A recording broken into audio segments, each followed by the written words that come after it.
Today, we talk about the multitude. Have you noticed that one of the terms that appear a lot in the gospel account is the word multitude?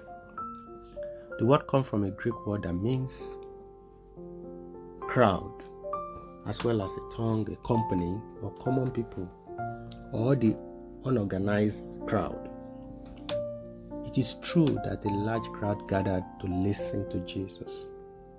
The fact that the multitude was mentioned suggested that the audience was eager to see him and hear what he had to say. It makes logical sense that the people got the chance to hear Jesus' message because the author of the Gospel of Matthew wanted his readers to understand that he is the Messiah for whom God's people has been waiting for a long time.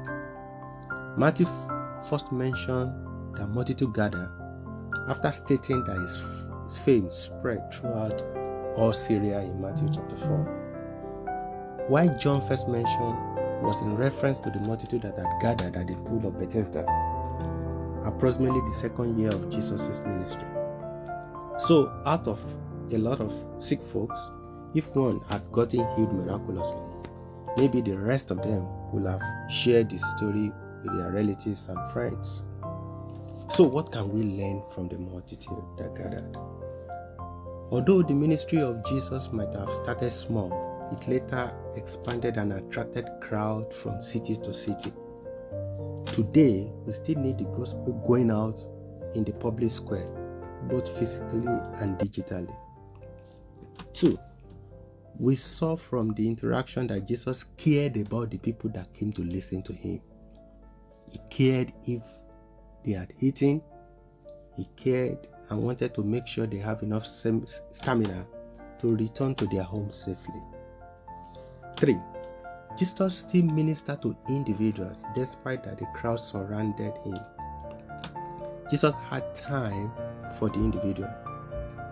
His parables and action show he's interested in the individual, not the number.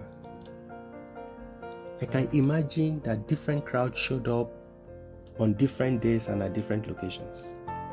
But those who became his followers made up their mind to go beyond chasing the experience to having a relationship with him.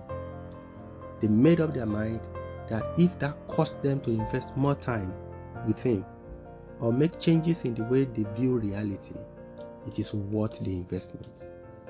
Their commitment made them into disciples. It is good that you show up for the experiences, but there is more on the other side of a committed relationship with Jesus. Apart from the sacrifices, becoming a disciple has its advantages.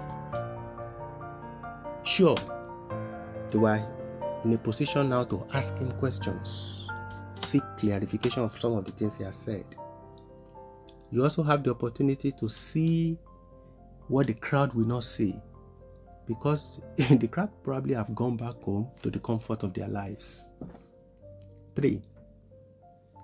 You now know you have a personal connection with Jesus because you have asked him to lead your life. 4.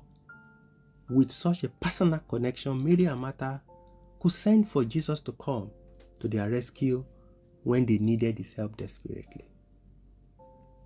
At the end, it was those ones that trusted him that he too could trust to continue from where he stopped.